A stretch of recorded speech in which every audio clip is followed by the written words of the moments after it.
This is the Lone Crater YouTube. We hope this video helps. You start by opening your sequence and placing the clip on the timeline so you can capture the exact frame. This ensures Premiere uses the right resolution. Once the clip is there, make sure sequence settings match your source, frame size and frame rate, because mismatches cause scaling or blur. Now position the playhead roughly where you want the still, then use J/K/L or the arrow keys to get within one frame. This first action sets up a clean, accurate grab. Once you have the exact frame, you can capture it directly. Open the program monitor and click the Export Frame Camera icon. That gives you control over format and file name. When the dialog appears, pick PNG for lossless quality or JPEG for smaller files, choose a destination, and check Import into Project if you plan to drop it back into the timeline.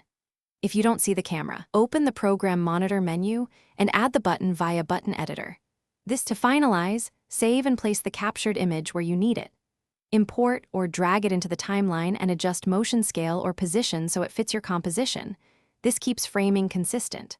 Once done, you can also export via File Export Media for higher bit depth needs.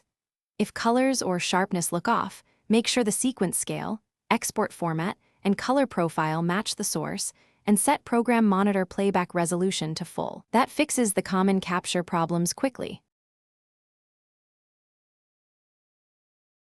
Thanks for watching. Consider subscribing if we helped you.